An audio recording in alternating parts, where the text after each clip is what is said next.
to EdTalks, the podcast where we explore the latest trends and innovations in education and learning and development. I'm your host, Inna Horvath, and today we are here for the episode titled Marketing Magic and eLearning Transformation.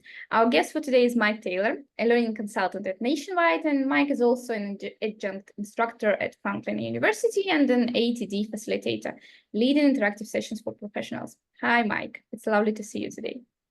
Good to see you too. How are you? Great. So in this episode, we'll explore how to approach learning content from a marketing perspective, the importance of brain facts in learning design, and the crucial role of storytelling. We'll also discuss e-learning in 2024 and with tips for overcoming short attention spans. So let's get started. There's a lot of things to talk about. However, we always start from rapid fire questions, and this is the same set of questions that we ask each and every guest of ours. By the end of the season, we summarize the answers. So are we ready to go? I'm as ready as I'm going to be. Brilliant. So what book or a resource can you recommend on an L&D or educational topic? So one of my favorite books that's kind of informed a lot of things, including, my mindset about things to steal from marketing, is a book by Daniel Kahneman called Thinking Fast and Slow. Mm-hmm. And it's about sort of how our brains work, sort of the cognitive foundations that make marketing techniques effective. And it really, the core concept is, humans have sort of two thinking systems, sort of the fast, intuitive, and a slow, deliberate. He calls them System 1 and System 2. Mm-hmm. And the information in that book, it's a bit of psychology and behavioral science, but it directly relates to capturing attention and influencing behavior, which, both marketers and people in L&D are both trying to do. So key goals in learning design as well. Yeah. Brilliant. Who do you recommend following and inviting to this podcast from L&D experts? Oh gosh, that could be a really, really long list. So I'll try to keep it short. Because AI is sort of infusing everything we do today. Philippa Hardman is a great person. Ethan Mollick, Josh Cavalier, all those folks are sort of brilliant people doing amazing work with AI and L&D context. For e-learning people, Tim Slade is fantastic, especially if you're just getting starting out. He's fantastic. And then if you're curious about this kind of idea of using marketing in a learning context, my partner in crime, we do a lot of stuff together. Bianca Bauman is another great person. That's a fantastic list of recommendations. Could you share a memorable failure or a setback in your L&D journey, and how did you overcome it? Yeah, so when I was first starting out, early in my career, I was building my very first e-learning course. So I was all excited and, had all these big ideas, and I was building it on a pretty boring topic. It was about water pH in a power plant. So really dry, boring stuff. And I thought, gosh, I've got to do something to sort of quote unquote spice it up to make it interesting. Just because that was my intuition, I didn't have really any basis for that. And so as I continued, not long after that in my career, I was getting a master's degree in educational technology. And another great book, eLearning and the Science of Instruction, was part of that program. And I learned that's sort of distracting, and so that extra spicing up stuff actually doesn't help learning. It actually suppresses learning and makes the learning worse. And so, sort of my big revelation for that was, we have to sort of always stay curious, kind of validate our intuitions, sound and backed by research and, effective techniques and stuff or not. And so, I look back on that, I think, I shouldn't have done that. But, in the long run, it sort of reminds me, just because you think it's one thing, it's always valuable to go back and check to make sure that's really true. Yeah, I guess it's important to have that one moment where you properly reflect on and you carry it with yourself. Without that, you won't develop, especially as an e-learning professional. Yeah, and one of my pet peeves is people in the learning field who say they don't have time for learning. Mm-hmm. Right? Like, that makes no sense to me, right? It's literally your job to keep learning. So yeah, exactly. How do you practice what you preach? Exactly. What question must be asked on a job interview? Well, this is a really good one, and I had to think about this one a lot. And the question I came up with was, how would you approach measuring the impact and ROI of a learning program? And I think that touches on a lot of really important aspects. I mean, the ultimate goal is not just learning, but it's applying that for the business impact. It also, I think, kind of touches on, are you identifying the correct and relevant issues to address what the business needs or what the organization needs? Then it also sort of goes to sort of secondarily, like, not everything has to be training. There could be other interventions that might be involved. And it's important to know when training is not going to work. So I think that's a pretty good question. It's sort of potentially touching on a lot of different important areas. Fully agree. And actually, it's one of my dreams to create an episode fully dedicated to ROI, because I think that it is so underestimated. And yeah, we need to discuss it more. If you had to give just one piece of advice for someone who has just started their career in L&D, what would that be? I think it kind of goes back to the thing I was talking about earlier. If you're always be curious, right? Is there a better way? Are we doing the right thing? Question things, always be curious. And I think that kind of goes hand in hand with this idea of thinking like a marketer. We talked about that they both have common goals. And I would say sometimes marketers are a bit better at focusing on understanding, engaging their audiences, and then demonstrating the value to their stakeholders. Yes.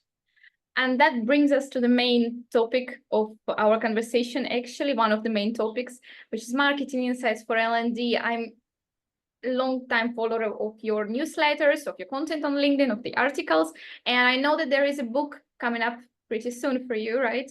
Yeah, we're working on it now. It'll be out beginning of 2025. Yeah.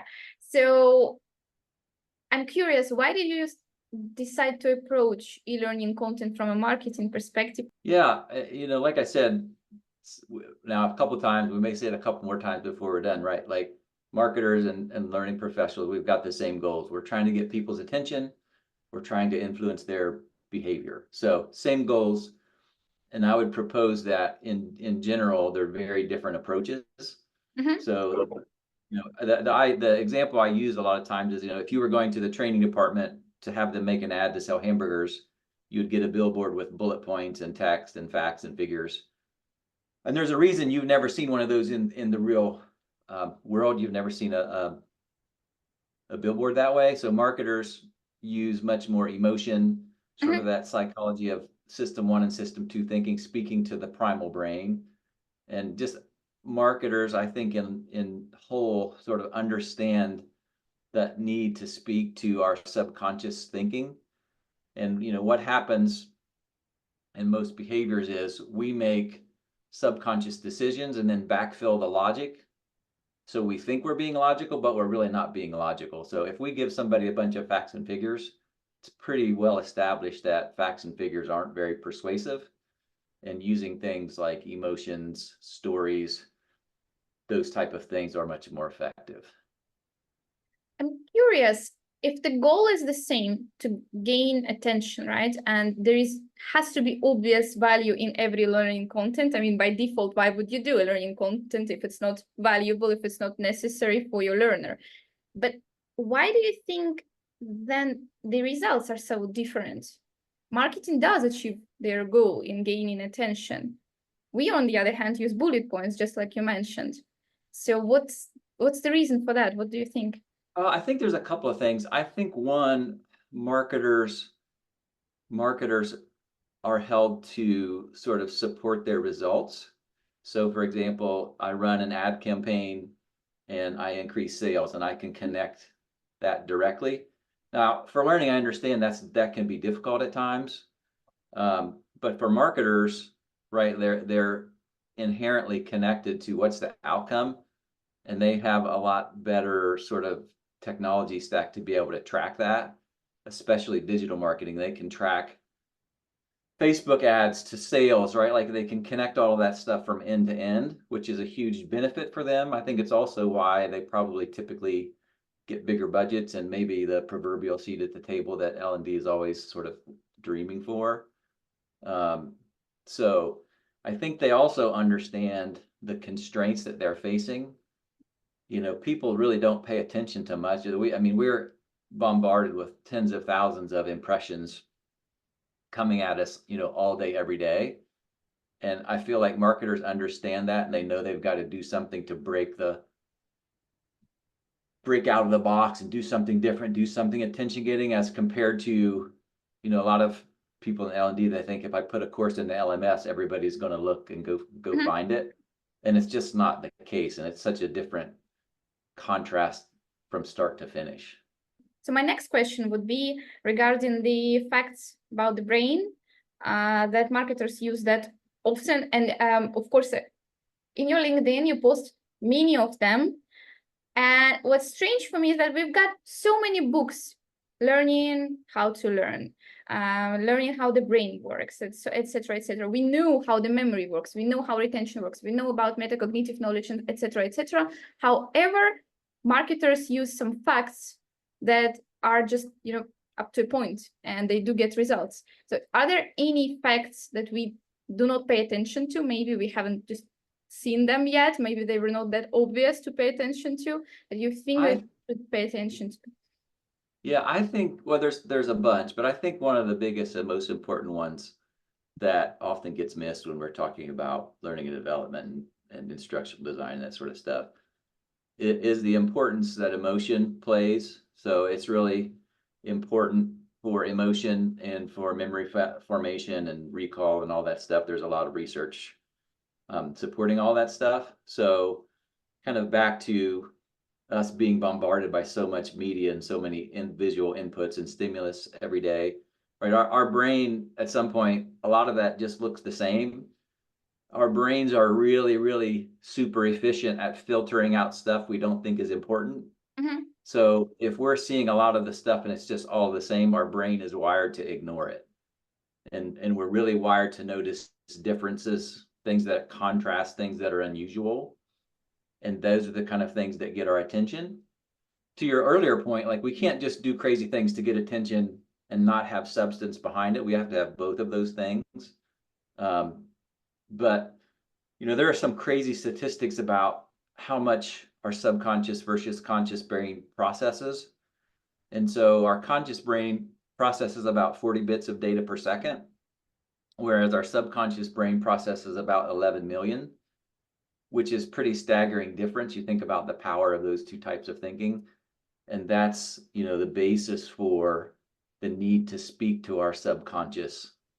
I mean, it's a really fascinating, I think, field of research that I'm not sure a lot of L&D people have tapped into yet, but they should. Yes, yeah, I fully agree. Let's talk a little bit about storytelling. We learn through stories. By that point, by this point, everyone knows that. How could we incorporate a bit more organically in our learning content when it comes to corporate education? It's a bit trickier to do. Well, depends on the topic, of course. Yeah, absolutely. It is a bit trickier. I think it's worth the effort though to learn more about it. So, and I think in many ways storytelling has kind of been a key element to the survival of our species, right? Like you can imagine people coming back to the cave from a hunt or something and telling the story of what happened that people can pass along versus coming back and giving the caveman version of PowerPoint presentation or something. Like the results are not even close. But stories are good ways. You know, our brains are wired for stories also. They make us feel emotions. They help us remember better. Sort of ties back to that earlier point we were talking about. If you do it well, it makes complicated ideas easier to understand. And our brains are just really good at remembering stories. Like I said, we're literally wired for stories, and there's a lot of interesting research behind that as well. Yeah. Coming back to the example you mentioned right in the beginning, that there was a super boring topic that you had to prepare e-learning content, right? For that,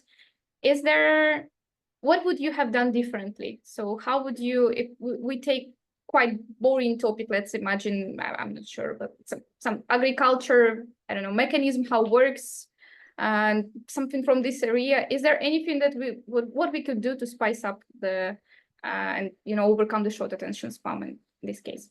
Yeah, so knowing what I know now, if I could go in my time travel machine and go back there, I did that, and I didn't know hardly anything about the people that were doing that job, the environment that they were working in.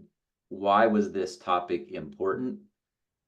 And at the time, I didn't even think, I just had some content and I was going to design it, clean it up, and I totally left out, right? Understanding the audience, understanding the purpose, what's important to these people who are going to be on the other end, on the receiving end of this. And I think those are all keys to good storytelling. Is it's relevant, it connects with those people on some sort of personal level. What do they care about? What are they passionate about? What are they worried about? And so that understanding your audience piece, I whiffed on that one. I just missed it. But were I to go back, that would be, I would really dig into that and spend a lot more time on that aspect. Yeah, absolutely. But I think that many instructional designers especially could relate to you. Could certainly relate to this story a couple of years ago. When you have your contract, you have a password for a tool that company uses. Yeah. You've got your PPT that you are supposed to remake. However, you are not in touch with the audience, with the final user of the learning product, right? So that's a tricky situation depending on organization as well. But once you don't lose your curiosity, just as you mentioned, Yeah. the results Yeah. will be worth it. Yeah, and I think it's another thing that marketers as a whole probably do better. Just the fact of, them doing focus group and interviews and right product of that whole part of product development and understanding your audience. Like there's entire professions for that. And not to say that it doesn't happen in L&D, but it's I think much less common. But Yes. I think it's a super important piece so that you understand your audience and what they need and what they care about. And it's just a huge foundation to success for everything that comes after. Yes, absolutely. You mentioned on your LinkedIn in about you part, I loved it, as a recovering bad student. And I feel that many people can relate because every once in a while we feel that we are failing at being a good student. So once you get the material told in a way that you can't perceive, you feel that you are failing yourself, that it's not the material which is not adjusted, but it's you. Right now, I'm pretty sure that if we talk to the teachers, they will mention that attention span is getting shorter and shorter. We can thank TikTok, Reels, etc., etc.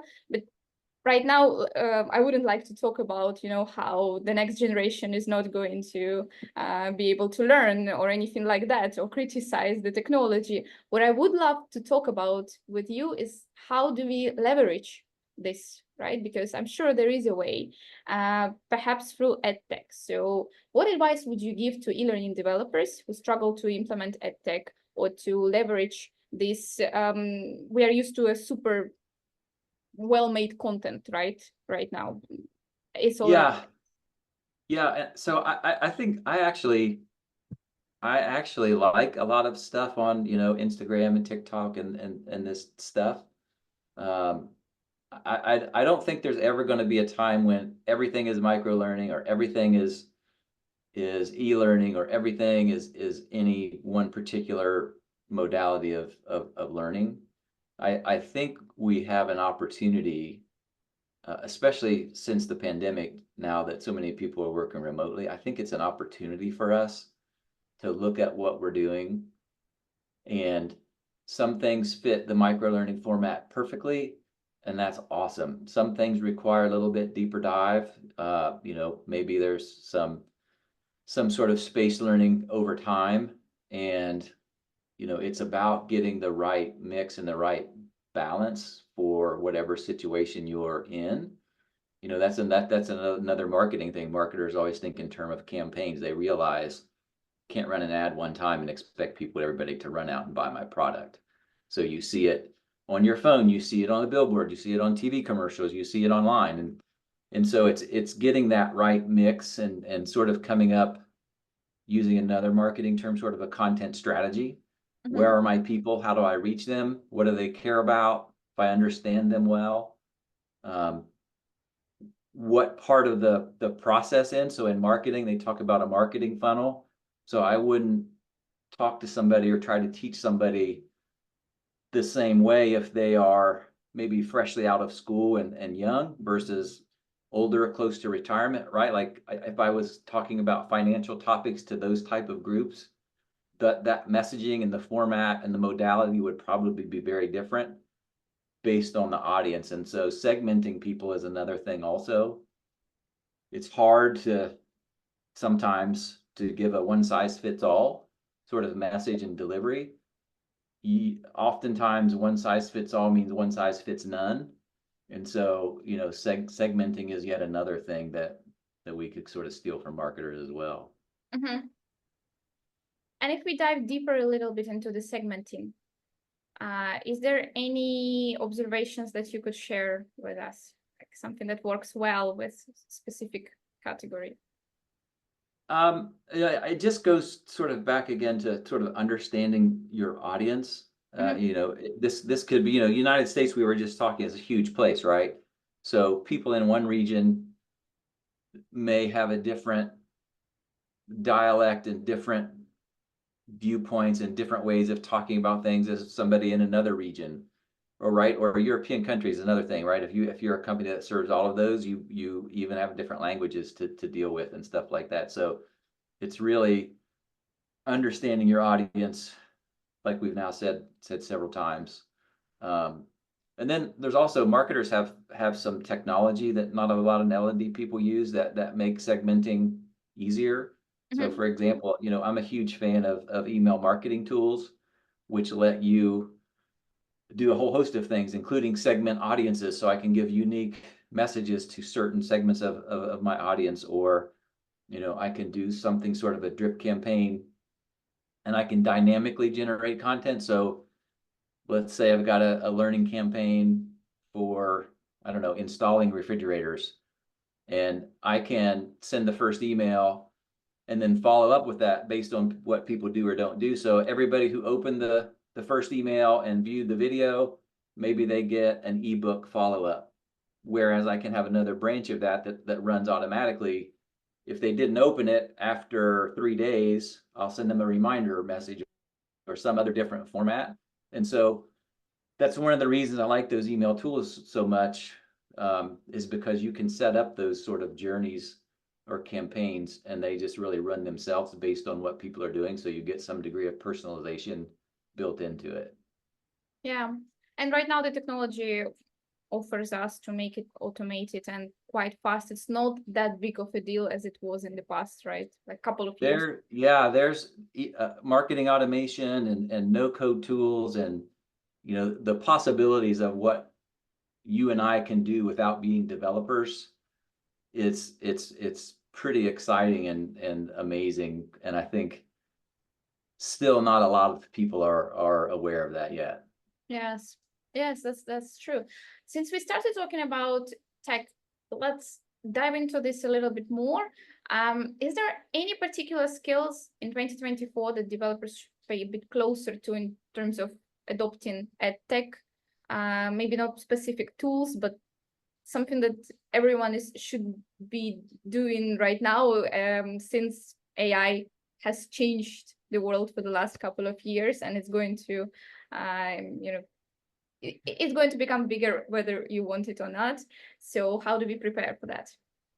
Yeah, so I mean, AI is obviously having a huge impact, and you know, now I can't imagine what's even going to be here next year, let alone 5 or 10 years from now, right?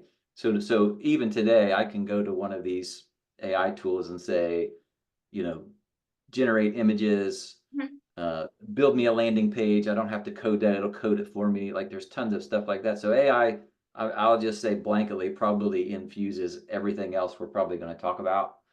I mentioned email marketing tools. AI is already integrated into those to help you with writing and all the things we talked about. There's some really, really cool marketing tools for creating interactive videos. So video content you already have, if you want to capture emails, so we're going to gatekeep that, or you want to add quizzes or feedback or survey, or do dynamic links based on where you are in the video. There's tons of really cool things that interactive video marketing tools can do. I'm a big fan of ideas like landing pages and event pages. So most of the time, if you go to register for a Zoom event, it's really boring, and it's white. It's got some sort of boring black text. Landing pages and some of these event tools, right? Like you can really make this visual, appealing, attractive, all of those things, more of a marketing style sort of thing that, you know, leverages the marketing techniques we were talking about earlier and just create a better overall experience. Yes. My final question sounds like this. How do you find a healthy ratio between using AI and tech and human expertise? Yeah, so I think the way we work will change. I think we'll largely still be doing a lot of the same tasks. And I think the smart way to think about it is how AI can supplement or improve what humans are good at. So creativity, storytelling, those sort of things. So, you know, I don't envision any time in the near future where humans are just going to be removed from that. So it's, to me, it's the AI is supplementing what humans are good at. AI is going to be able to help us with data processing and data analysis and personalization and all this other stuff. But I still think there has to be a human sitting at the middle of that, kind of steering the ship and keeping a human touch. Like I said, storytelling, context setting, right? AI is not good at that yet, and that's what humans are good at. We can use AI for all those repetitive tasks, and hopefully that can free us up for sort of higher level things, strategy and design direction, that sort of stuff. But, you know, I can also see that this is a continuously ongoing situation where I can't just learn AI today and think I've learned it. It's going to be a continuously upskilling process of keeping up with what's new. So I think maybe we've got to carve out a little bit more of that learning, practicing what we preach, we mentioned earlier, you know, in regards with AI. But I think that's an investment that will pay itself back and then some. Absolutely. You know, during our EdTalks, we have this question, we face this question very often. And in the end of the day, we all have come to the same conclusion that AI is just going to take the routine job from us, just like you mentioned, coding, and something that is time consuming. And you're back to doing what you were supposed to do, connecting to people, spreading the knowledge, right? Thinking of strategy. So that sounds like a brilliant summing up. So we hope you enjoyed today's discussion and found it as enlightening as I did. So if you had any questions or you want to learn more, please feel free to connect us with on LinkedIn and check out our platforms like LinkedIn, YouTube, and Spotify. Don't forget to subscribe to EdTalks for more episodes. And until the next time, see you.